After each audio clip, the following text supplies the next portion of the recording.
somos de tener libertad de culto. Lo afortunados que somos de que tenemos Biblia. Lo afortunados que somos de que sabemos leer. Qué afortunados somos, cuántas bendiciones tenemos de parte de nuestro Dios. Y sobre todo que podemos exponernos a las escrituras, vivir por ellas y esas escrituras hacen un cántico nuevo. No sé cuál canción decía, cántico nuevo. Cántico nuevo es no repetir, sino que el Señor de la misma palabra nos da alabanzas. Y luego sabemos que Él se mueve por medio de la alabanza de su pueblo. Y me voy a poner más para acá. Ay. Bueno, estamos en el estudio del libro de los Hechos, transformados, el cual nace a partir del estudio de Pedro, la vida de Pedro y los discípulos en torno a Jesús, cómo fueron transformados. Y yo me pregunto, ¿cómo hemos sido transformados nosotros? Llevamos 3 meses del año 2023. ¿Hemos sido transformados? ¿Algo nos ha transformado? Porque si somos los mismos, podemos pedir al Señor que nos transforme. Como cantábamos antes, necesito más de ti.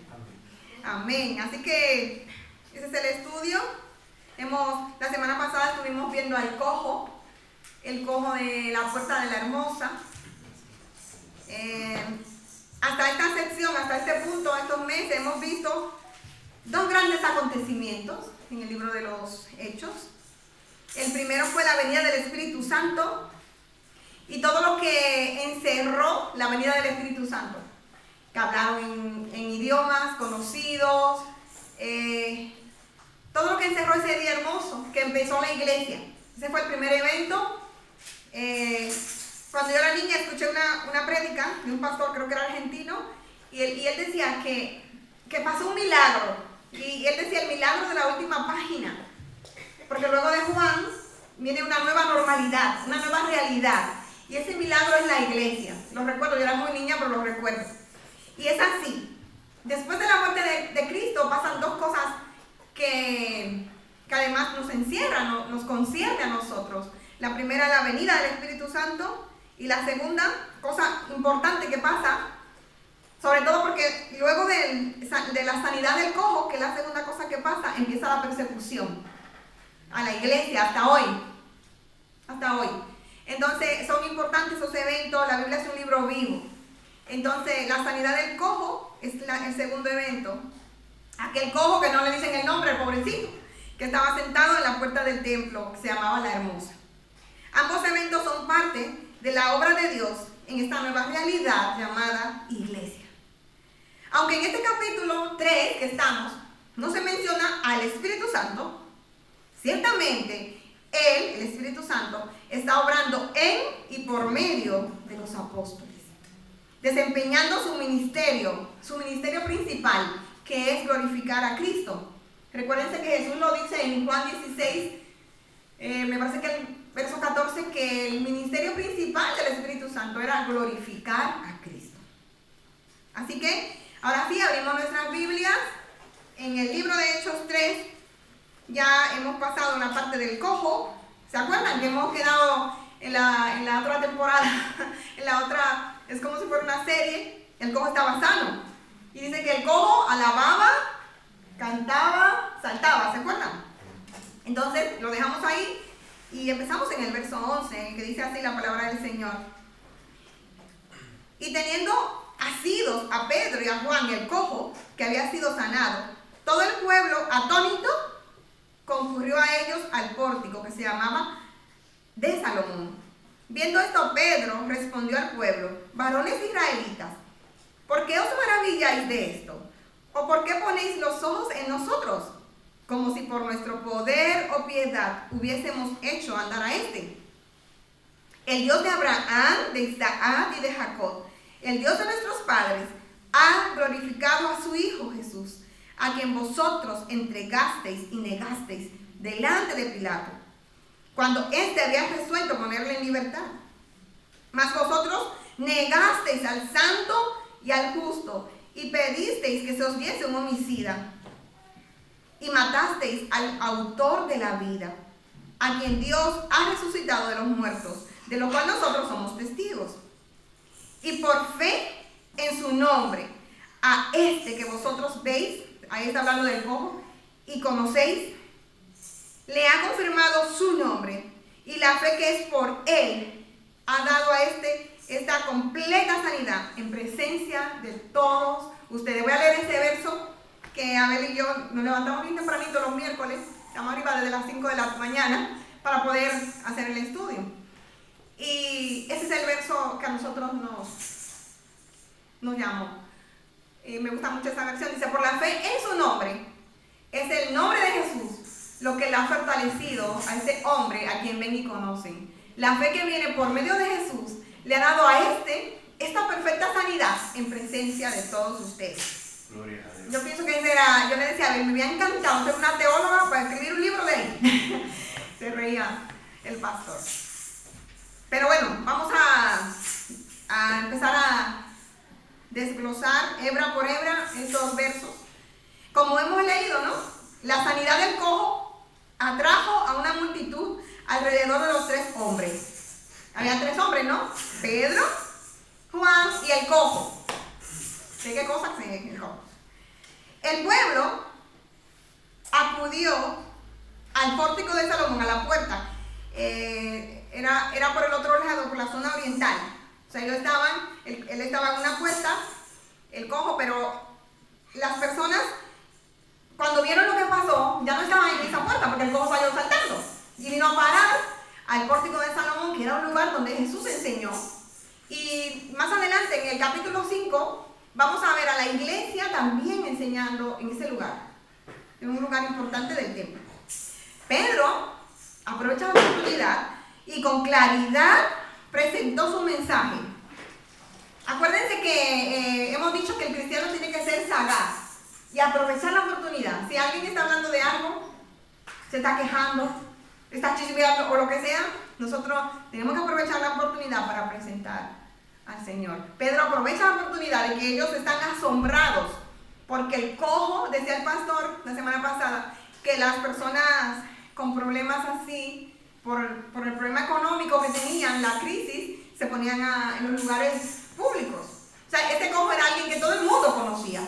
Y de repente lo ven caminando. Entonces todas esas personas que conocían a este muchacho se van tras de él.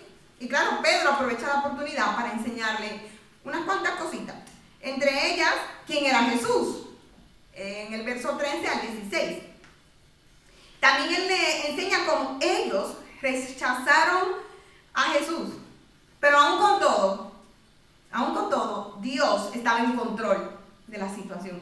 Ellos esperaban un Mesías que iba a sanar cojos.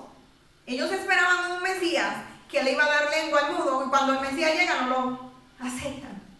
Pero a Dios eso no le sorprendía, aunque era la voluntad del Señor. Él tenía sus planes.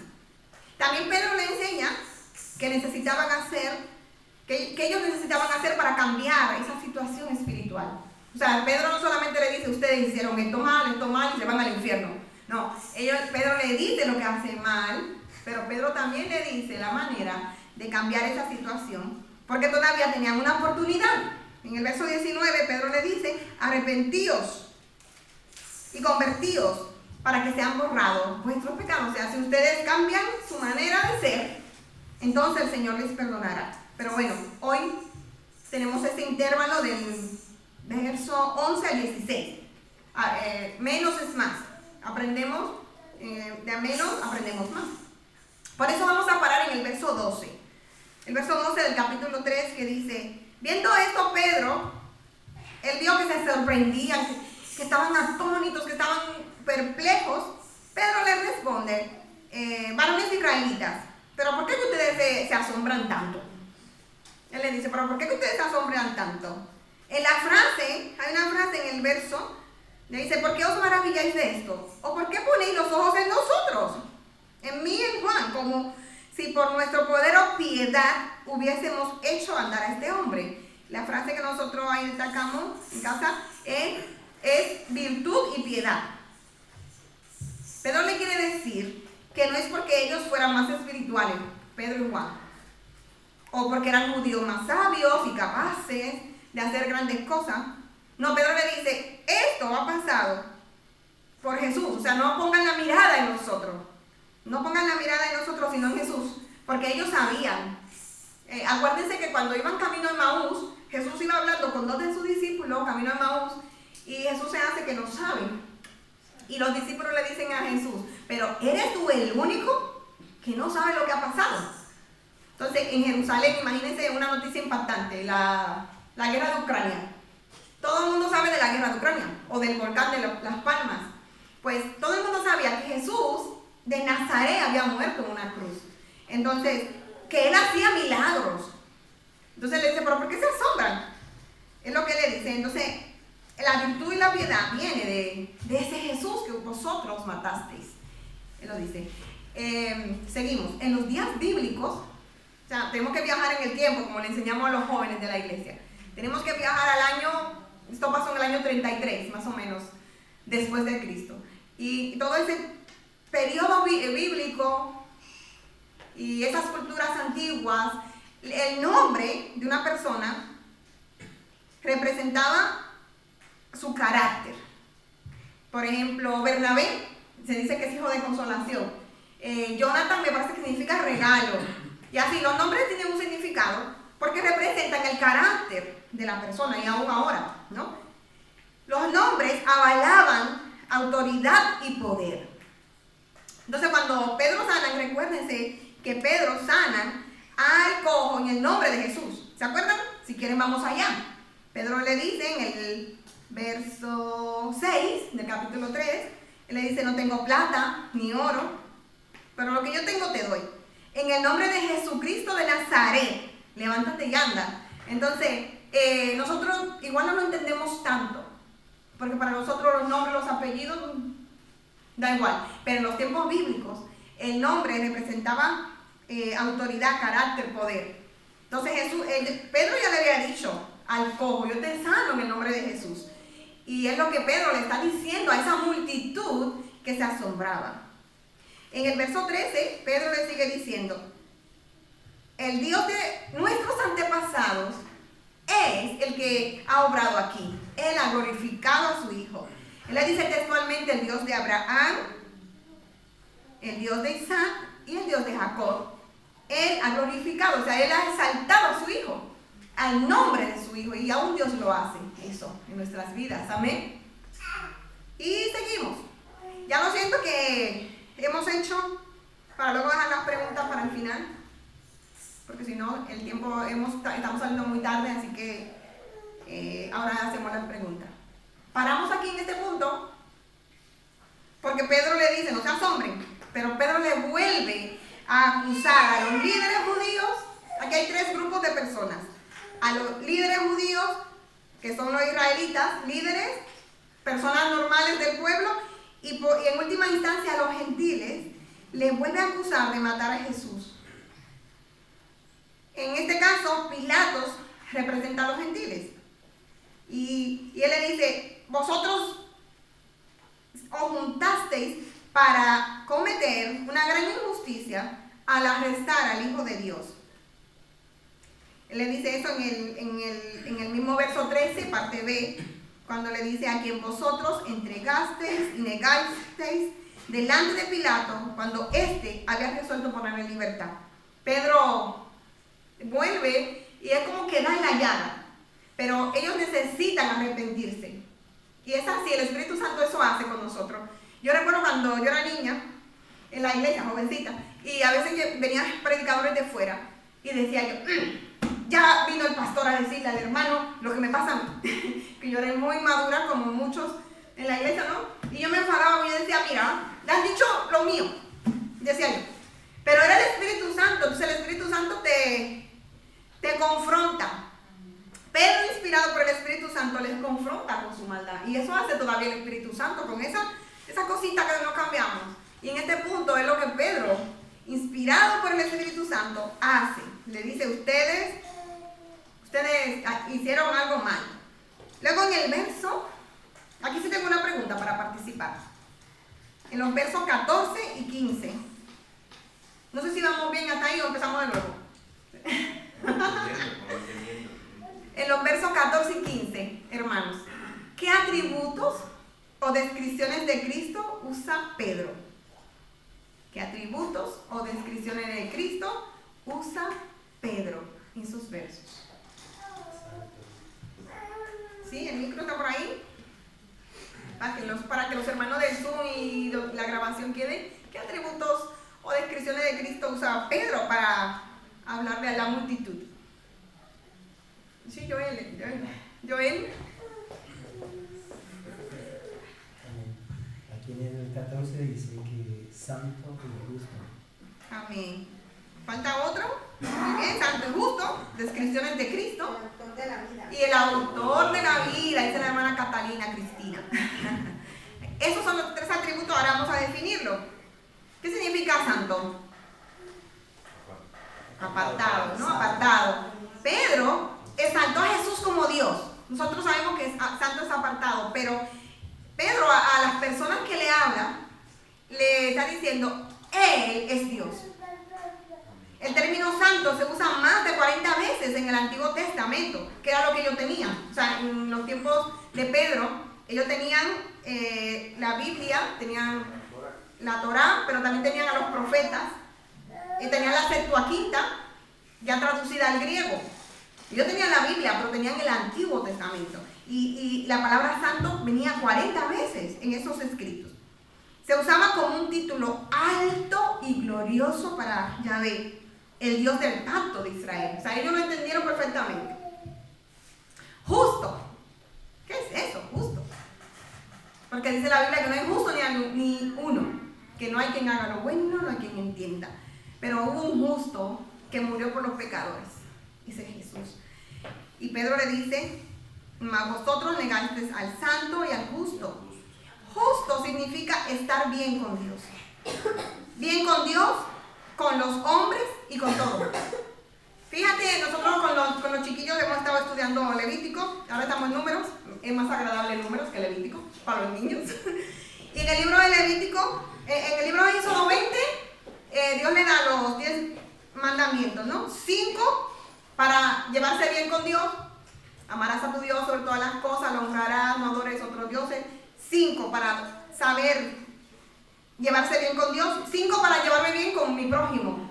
No envidies, no mates, no mientas. Entonces, eso significa que nosotros no somos capaces de llevarnos bien, ni con Dios, ni con los demás. El Señor Jesús es el único que puede ser llamado el justo, porque solamente Él se relaciona, porque todavía está en el cielo, solamente Él se relaciona correctamente con Dios, con los hombres y con todas las cosas. Solamente Él. Porque a veces habla mucho del cambio climático, pero en realidad encontramos leyendo en Levítico, de que había que cuidar a los animales. También había que cuidar la salud, todo eso, ¿no? Él es el único justo. Y aquí deberíamos parar y ponernos de rodillas en esta parte, porque Dios nos ve justos en Cristo. Y yo así cierro los ojos y yo no me veo justa. Pero dice en Corintios que el Señor Dios del cielo, el Padre, Yahvé, llama a las cosas que no son como si fueran. Y Él nos ve justificados, como dice el hermano. Él nos ve justos. Cuando Él me ve, yo vuelvo a Cristo, yo vuelvo a justo, a justo. Y eso es para estar de rodillas. Pues nosotros de ninguna manera somos justos. Nuestra justicia está corrompida por el pecado. Nosotros no tenemos la capacidad de ser justos. Nosotros nos manejamos bien, mal con Dios, ofendemos a Dios. Hay un libro nuevo, un libro que estamos leyendo en casa también, que dice, solamente piensa en 3 pecados que hayas cometido hoy. O 3 pecados.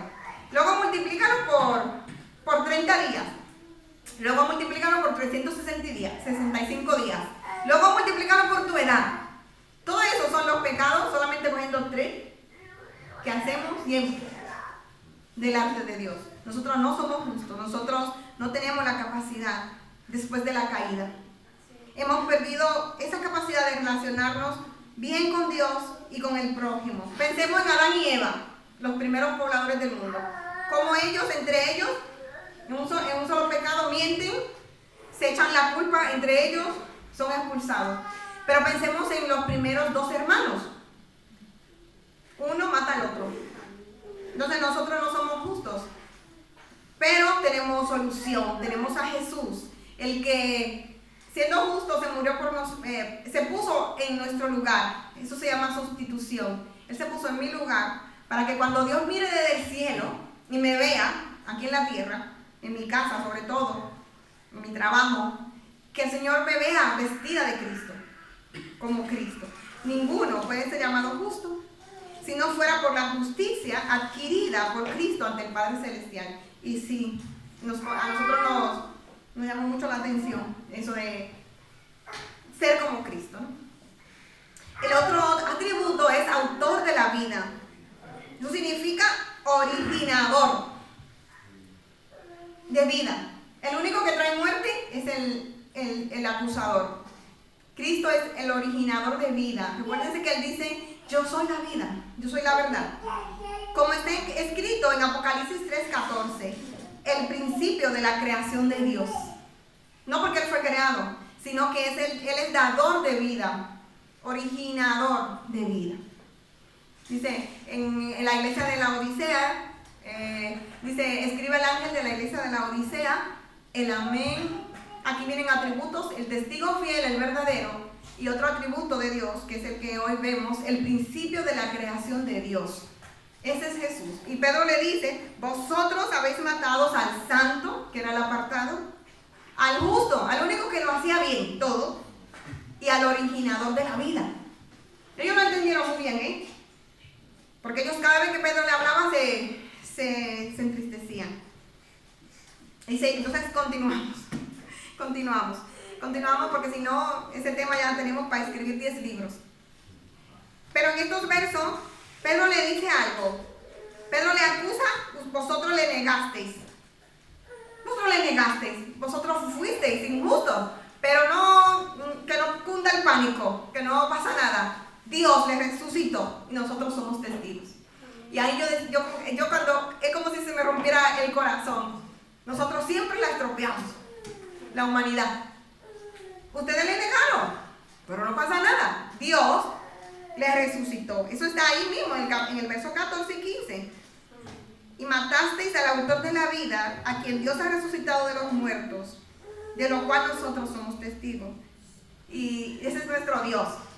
Pero Dios, hagamos memoria de cuántas veces nosotros negamos al Señor, pero Dios sale a pelear por nosotros.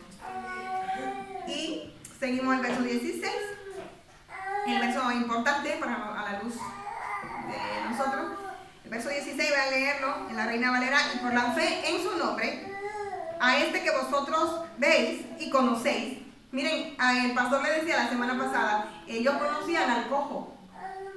El pastor le hizo mucho énfasis en que los cojos, según en un verso de Levítico, no podían entrar al templo. Ellos tenían 3 fiestas. O sea, aunque tú vivieras en Persia, Marcia viviera Dori viviera en Persia, Jacob viviera en Macedonia.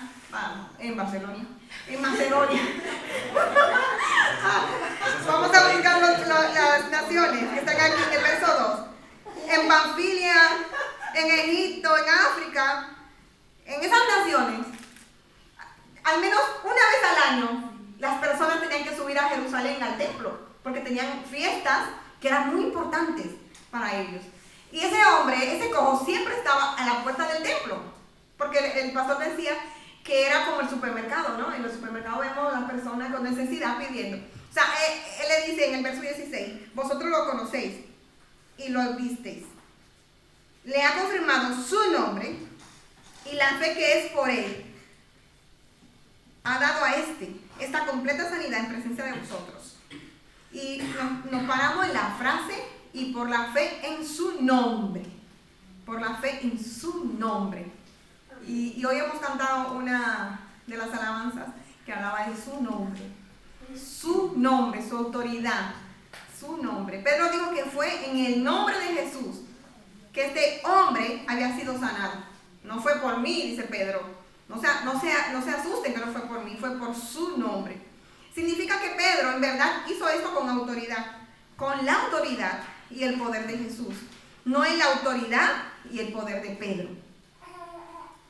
A veces hacemos, yo no sabía, porque yo vengo de una iglesia muy pequeña y muy bíblica, antigua, y cuando alguien me preguntó de la oración de autoridad, yo no lo entendí.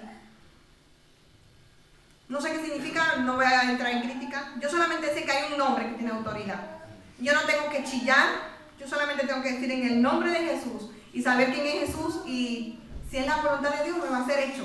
O sea, no sé bien qué significa porque vengo de una iglesia muy antigua y nunca escuché a uno de los pastores, que me parece que ahora tiene sobre 80 años, escuchar de la oración de autoridad. No sé si son cosas modernas, yo solamente sé lo que dice la Biblia, la autoridad del Hijo de Dios. Eso es lo que yo he oído y siempre me ha funcionado, ¿no? Orar con la autoridad de su nombre.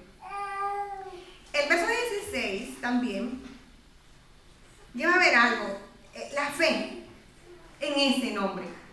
Y a mí a veces hablaba el otro día con el pastor, ¿no? Como personas todavía creen que la envidia, como los malos deseos, como esas cosas te pueden afectar. Pero si yo tengo fe en el nombre de Dios, dice que el que habita al abrigo del Altísimo mora bajo la sombra del Omnipotente. Y lo vemos en Balaam y Balaam. Ellos estaban en la fe en el nombre de Dios y Israel no pudo ser maldito. La fe en su nombre, aquí en el libro de los Hechos, cuando Pedro le dice, él está diciendo que su fe está anclada en realidades. O sea, ustedes están viendo que este hombre fue sano, eso es una realidad, eso es una verdad como una piedra. Y esa es la fe, realidades, no irracionalidades. Que a veces yo veo así como muchas irracionalidades. La fe es algo real. Que tú dices, a mí en mi vida me pasó. Y él le dice, a ese que ustedes veis y conocéis. Entonces tú puedes decir de las cosas que el Señor te ha hecho, de las oraciones que el Señor ha escuchado. Entonces tú puedes decir, yo tengo un Dios que escucha. Yo tengo un Dios que respalda. Yo tengo un Dios que provee. Yo tengo un Dios que da paz. Porque Pedro es lo que usa, realidades. Y sobre todo si la gente está viendo a Dios en ti. Y Pedro le dice otra palabra ahí en el verso 16, en presencia de todos vosotros. O sea, Pedro lo que le quiere decir en última instancia, esta fe en ese nombre es real. Él resucitó, pero si ustedes no quieren creer en la resurrección, ¿vale? Porque ustedes no quieren creer, crean en lo que está pasando aquí. Eso es una profecía de Zacarías. Se nos quedó. Y Isaías decía que el cojo iba a saltar. Como el ciervo, ¿no? Entonces, vale, si ustedes no quieren creer la profecía de lo que está pasando aquí, tampoco quieren creer que Pentecostés se derramó el Espíritu sobre toda carne, pero ustedes lo están viendo. Sobre todo a este cojo, ustedes lo conocen, ustedes lo han visto. Y este milagro ha sido en presencia de vosotros. Hermano, eso es una fe real, no irreal, ficticia. Y aquí viene una pregunta. Pregunta, reflexión que decíamos el pastor, que es bueno que la apuntemos. ¿Debemos orar más para que las personas de nuestro entorno cercano, o sea, nosotros tenemos un anillo, nuestros hijos, nuestra esposa, nuestros hermanos, debemos orar más para que las personas de nuestro entorno cercano vean y conozcan a Dios por medio de nosotros? Como pasó ahí con Pedro. Que seamos tan llenos, saturados del Espíritu Santo, que con mi vida, con mi mismo problema, las personas vean y conozcan a Dios. Y la pregunta para que reflexionemos. Nosotros primero nos la decimos nosotros. Saben que la Biblia es una espada de dos filos, que penetra el alma, los huesos, las intenciones y los tuestan. Antes de nosotros venir a hacer el estudio, ya nosotros nos atravesamos la palabra. ¿Cómo ven tus hijos? ¿Cómo ven mis hijos? El obrar de Dios. ¿Cómo ven tus hijos, tus padres, tu cónyuge, las personas del trabajo, las personas de la iglesia? ¿Cómo ven ellos a Dios en medio de ti? ¿Te parece que tienes un Dios chiquitito, viejito, que se le olvidan las cosas? ¿O tienes un Dios grande que te saca? Aunque sea en el último momento, pero te saca. o te saca en el mismo momento, o te deja ahí, pero con la promesa que aunque pases por el fuego no te quemarás, aunque pases por el agua no te ahogarás, porque nosotros, mi esposo es pastor y nosotros hemos tenido fuego, agua y de todo, y viento también, pero el Señor nunca me ha dejado, nunca, nunca. Pero ven los demás. Esa es la pregunta personal. Pedro le dice eso a ellos. Por la fe en su nombre, este cojo que vosotros veis y conocéis ha sido sano. Que nosotros, cuando la gente que nos ven y nos conocen, pueden ver a Dios obrando, un Dios grande. Ayer escuchábamos al pastor Samuel Montoya, no sé, el de A Través de la Biblia. Había un live ahí por Facebook. Y cómo ese hombre dice de las cosas que Dios ha hecho. Y yo le decía, a ver, fue maravilloso, se lo tengo que mandar a algunas personas, fue maravilloso de cómo él justamente lo que mostraba era cómo Dios ha obrado en su vida. Que tiene un Dios grande, grande. De las cosas que más me impactó fue cuando en ese tiempo que empezó la radio, pues no sé si era en Colombia, no querían. Y Dios usó al presidente para que no quitaran esa emisora. Yo soy una que en mi casa llegó el evangelio y yo tenía 7 años de edad. Y en una radio escuchábamos Radio Transmundial, no sé, los demás, a través de la Biblia. Yo soy un producto de A Través de la Biblia porque mucho que aprendíamos con Berno Magui, Samuel Montoya, que es la voz. Entonces, ven los demás, todo lo que Dios ha hecho en ti, las personas que Dios ha puesto en tu vida para ministrarte, la iglesia que Dios te ha dado, tiene que verse eso. Y eso se tiene que ver primero en el anillo. Porque aquí en la iglesia todos somos chulísimos, preciosos, santísimos. Tenemos aquí una orla. En la casa es que tenemos que ver. Yo me lo digo yo misma porque en la casa es que perdemos los trigos. Aquí hay una enseñanza final. Sí, en la casa es donde somos probados como el fuego. Transfórmense. Sí. Una enseñanza final.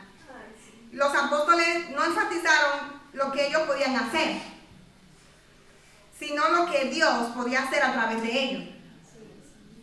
Sino lo que Dios podía hacer a través de ellos. Perdón. Piensa en qué se enfatiza más hoy, en las iglesias, en los púlpitos. Yo soy, ¿cómo que dicen? Yo soy un siervo ungido. Es que yo soy un apóstol de las naciones. Se enfatiza mucho el yo en esta generación. Se enfatiza poco el poder de Dios. Y eso es una pregunta para reflexionar. El nombre de Jesús no debe usarse como amuleto mágico, sino por fe y con fe, creyendo que Él es mayor que todo lo creado. Y aquí sí tenemos una pregunta que podemos participar. ¿Recuerdas que Jesús dijo, toda autoridad me ha sido dada? Entonces, usa su nombre con fe en quien Él es. Y tenemos tiempo. Si alguno de vosotros quiere dar un mini testimonio de alguna vez que ha usado su nombre, ha orado en su nombre con fe. Y el Señor le ha respondido, lo ha respaldado, lo ha ayudado. Tenemos tiempo porque ya estamos terminando, hermanos. Amén. Si quieren hacer, que ustedes recuerden, mira, es verdad, el Señor vino con autoridad, en ese poder que encierra su nombre, admirable, consejero, Dios fuerte, Padre eterno, todos son sus nombres. ¿Alguien recuerda algo que nos quiera compartir? ¿Sí, el hermano? Amén. Recuerdo de cuando ya vivíamos ahí donde estamos viviendo ahora, y había una vecina que en cierto tiempo pues era poseída por un demonio. En este caso eran dos, porque cuando sabe que fue poseída, fueron a mi casa. Ella vive en tercero, yo vivo en primero. Fueron a mi casa para que fuera, y yo pues como estaba ahí le dije pues llévela al médico, ¿no? Porque claro, estaban en un momento alegre, estaban un grupo allí, pues, pero fue tanto el desespero de su hermana, que el cual yo pues estaba Lidia, mi hermana, estaba mi esposa Ramona, y oramos, entonces subí. Y cuando estuvimos allí, pues sí, eran los dos demonios, pues se hablaban unos a otros. Ella cambiaba de voz en uno, mentaba el nombre y era uno quería hacerle daño y el otro le decía no te atrevas a tocarla, ¿no? Y era un debate entre dos demonios, pero ella cambiando la voz. Y cuando allí entonces nosotros oramos y la palabra es de autoridad, que es la que muchas personas andan buscando, pero usan una palabra de autoridad, pero como para agradecerse ellos. Pero en esta palabra con humildad y creyendo con fe lo que Dios es y lo que Dios hace, lo que allí orando dije, te va en el nombre de Jesús. Esa fue la palabra. La chica se quedó dormida. Fue una experiencia, yo la he vivido otra vez allí en Santo Domingo, porque el demonio pues se queda como muerto, es como si estuviera aturdido, pero vuelve otra vez. Y ahí otra vez, pues cuando reprendí, en el nombre de Jesús, entonces ya yo la deja libre en el nombre de Jesús. Ella pues ahí ya quedó libre.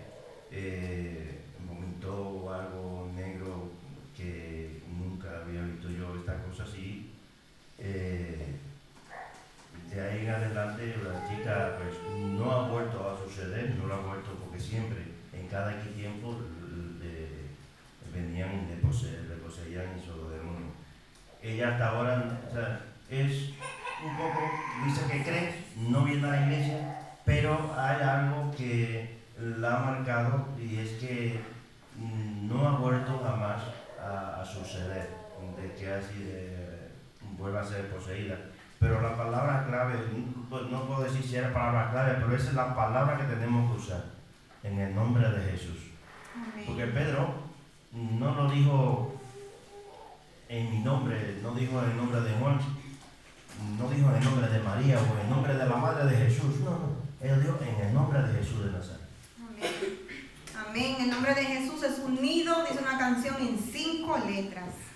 Cuando oramos en el nombre de Jesús, debemos recordar que es el mismo Jesús. No solo el sonido de su nombre, aunque puede ser que sí, quien da el poder a nuestras oraciones. Es el mismo Jesús que da el poder a nuestras oraciones. Y aquí hay otra pregunta personal, ¿no? Cuando oras, ¿recuerdas que entras al trono de gracia por Cristo? O sea, es lo que pasa espiritualmente. En el mundo espiritual es lo que pasa. Tú estás orando, el hermano dice que estaba ahí, enfrente de ese ser, y su alma entró al trono de la gracia, y tuvo que salir fuera, aquello, ¿no? Entonces, lo que pasa es eso. Cuando oramos, recordamos que estamos en el trono de la gracia por el nombre de Cristo. De hecho, todo lo que pidiereis en mi nombre, dice Jesús, os será hecho. O sea, ese nombre tiene una autoridad en sí. Hay aquí 2 perlas sobre el evangelismo. Aquí, en lo que está pasando aquí. No sé si alguien quiere responder a esta pregunta o es muy, muy personal. Porque es una respuesta, ¿sí recordamos o no recordamos? Es muy probable que lo que atrae a las personas a Cristo sea la respuesta que Él ofrece a sus problemas. Porque existe el mal, porque me va mal, porque fulano no me quiere, porque me fue mal en el día. Lo que atrae a las personas a Cristo aquí con Pedro es que ellos no entienden lo que está pasando. Y eso pasa. Esto es natural. Y por ello los apóstoles empezaban sus sermones con preguntas que hacía la gente. Eso pasó en el otro capítulo. Y es así. La gente tiene respuestas. No podemos decir la simple repetir, que somos muchos de repetir. Jesús da la respuesta. Escucha a las personas. Me va mal, no sé qué, aquello, lo otro. Escucha. Haz una escucha activa para que puedas ofrecerle entonces una verdad bíblica al problema. Las preguntas para Pedro eran utilizadas como instrumentos para presentar las verdades fundamentales del Evangelio. qué es lo que salvará su alma. O sea, ellos estaban asombrados, ellos estaban atónitos, y cómo este cojo se sanó, y quién lo hizo, y por qué. Pero Pedro no le da respuesta simple y corta. Pedro empieza a decirle, eso fue en el nombre de Jesús, y el Dios de Abraham, de Isaac y de Jacob ha glorificado a su hijo. Y Pedro empieza por ahí, pam, pam, pam, hasta que, sin ellos querer, están predicando el evangelio. Y la pregunta personal es, cuando estás hablando con una persona, oras al Señor que afine tu oído para oír lo que dice la gente cerca de ti, o está hablando contigo, y poder hablar sobre Cristo. O sea, no solamente oír lo que dicen sus palabras, sino sus gestos también, su expresión.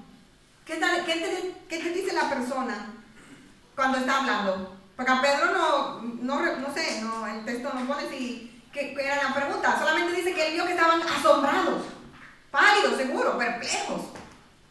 Entonces debemos orar para que cuando mañana o hoy estemos hablando con alguien, el Señor nos afine el oído y veamos cuáles son las preguntas que tienen espirituales las personas, los vacíos, para que nosotros podamos guiarlas al Señor. El Evangelio es siempre la presentación de buenas noticias. La buena noticia para el pueblo, para esa multitud, es que Dios estaba en control. La buena noticia era que había venido tiempo de refrigerio, que las profecías se habían cumplido, pero también había una mala noticia. Para poder predicar las buenas noticias hay que decir una mala noticia. La mala noticia que tenemos que considerar siempre que somos pecadores y tenemos que decirle a las personas las consecuencias eternas de ser pecador. O sea, hay una buena noticia, pero hay una mala noticia. Toda la Biblia es eso, el libro de la buena noticia. Tiene salvación en Cristo. Hay un camino de vuelta a Dios. Hay una manera de vestirse. Yo me quité el chaleco. Pero hay una manera de ponerse el chaleco que se llama Jesús, que se llama justicia de Cristo, creyendo en Jesús. Esa es la buena noticia. La mala noticia es que tú eres injusto. Yo soy injusta. Esa es la mala noticia, eres pecador. Y la Biblia dice que la paga del pecado es muerte. Es una mala noticia. O sea, para decir el Evangelio hay que decir la buena noticia y la mala noticia. Pedro le dice, sí, yo lo sané en el nombre de Jesús, hay poder en su nombre, pero ustedes lo mataron. Y si ustedes no se arrepienten y se convierten, van a ir al infierno. Entonces eso es una perla para evangelizar, hermanos. Una vez alguien me hizo ver que a veces hace mucho, cuando yo era pequeña, que salíamos a evangelizar con pulseras en la iglesia, con pulseras de colores. Mi iglesia era de muy evangelizar, gracias Señor. Y una persona me dijo, no, porque vosotros sois una iglesia mala. ¿Cómo me van a decir que soy pecadora? Si yo ayudo a los pobres, si yo no sé qué. Y yo le dije, bueno, el problema es que la Biblia dice que todos nacemos en pecado. El pecado nos concibe nuestra madre. Y la Biblia dice que si tú no arreglas esa condición, no te vista que no vas. En el libro de Apocalipsis, dice que Dios tiene un libro, en Apocalipsis 13, y ahí están inscritos todos los nombres. Y el que no está inscrito en el libro de la vida, no tiene, por eso es el autor de la vida. O sea, cuando Pedro le está diciendo a ellos, vosotros matasteis al justo, al santo, y el autor de la vida. Hermanos, me gustaría que alguien me diga un hashtag así de un titular con lo que se queda. Yo me quedo con la gloria no es mía, la gloria es de Él y necesito la justicia de Cristo. ¿Quién más quisiera decir así una frase de lo que he aprendido hoy? Para que participen, porque hoy ha sido totalmente un monólogo. Alberto, una frase, gracias. El nombre de Cristo tiene poder, ¿no? Su autoridad es pronunciar su nombre. Nosotros no tenemos autoridad. Amén. Una frases. Y si para decir la frase tenía que leer el verso 16. Precioso el verso. Es una frase que hay aquí, que lo estuve leyendo hoy y me quedé con ella. Y es que dice, y por la fe en su nombre, a que vosotros habéis que vosotros veis y conocéis, le ha confirmado su nombre, y la fe que es por él ha dado a esta completa sanidad en presencia de todos vosotros. Entonces la palabra es en completa, una completa sanidad. Entonces es que cuando Dios llega a nuestra vida, eso es lo que hace, nos hace completo. Amén. Aleluya. Amén. Frases, hermanos, 2 frasecitas más para terminar. Hemos terminado muy bien del tiempo. 2 frases. Venga, la misma, sí, una frase. Para que tengan que borrarlo. Frases. Pues una de las cosas que también hay que destacar y resaltar es que todo ser humano tiene un momento en el que se siente culpable, se siente que su vida es un fracaso, su vida no tiene sentido, y es donde nosotros, pues, según lo que vemos acá y lo que dice el hermano 16, nosotros debemos de dar tanto el versículo 12, la virtud de Jesús. Amén. Para que la gente en ese momento, pues, podamos tener esa vida final y decir, ay, tranquilo, no todo está perdido mientras hay vida y esperanza. Amén. Amén. No, otra frase, la última frase de la noche. Bueno, si se podía decir, pues yo Eso es. No, yo iba a decir, doy 10, doy 20, porque pues hoy tengo una frase. Bueno, que el milagro no es de Pedro, sino de nuestro Señor Jesucristo. Amén. Aleluya. Y gracias, hermanos, por estar aquí. Y el Señor bendiga a los que van a escuchar. Él todavía hay poder en su nombre. Hay poder en su sangre. Y cuando nosotros pronunciamos su nombre, pasan cosas, aunque nosotros no lo veamos. Cuando creemos, o sea, cuando nosotros creemos en lo que encierra ese nombre. Fíjense que Isaías, en el capítulo 9, que le escribe en los tiempos del rey Ezequías, y con toda esa dureza espiritual, el rey Acaz le pide una señal, un rey, Acaz, con Z, le pide una señal, y él le dice, yo te doy una señal, rey Acaz. La Virgen concebirá y dará a un hijo, y llamará su nombre admirable, consejero, Dios fuerte, Padre eterno y príncipe de paz, y su imperio no tendrá fin. El rey se quedó así como, ups, ¿qué es esto? Sin embargo, 700 años después, ese nombre maravilloso vino al mundo y nació en Belén y nos dio paz. Pero 2023 años después, ese nombre sigue siendo un nombre sobre todo nombre. ¿Cuál es la persona más importante? ¿Bill Gates? Pues su nombre está sobre todo nombre. Y cuando ya la iglesia esté así muy apretada, porque ya no podemos decir el nombre. Yo recuerdo cuando estábamos sacando el permiso de este ministerio, no podíamos poner el nombre de la iglesia. Y luego vinieron y nos dijeron lo que podíamos, lo que no podíamos. Pero todavía podemos estar aquí en libertad y decir su nombre. Y podemos decirlo en casa. Y podemos todavía llevarlo en camiseta. Que me decía el pastor que había alguien que llevaba una camiseta y lo llevaron a la cárcel en Estados Unidos. Todavía podemos decir su nombre. Así que, hermanos, gocemos en el privilegio del nombre, que es sobre todo nombre. Imagínense que Jesús está por encima de los cielos de los cielos. Y ese es el Dios que adoramos. Así que gracias, hermanos.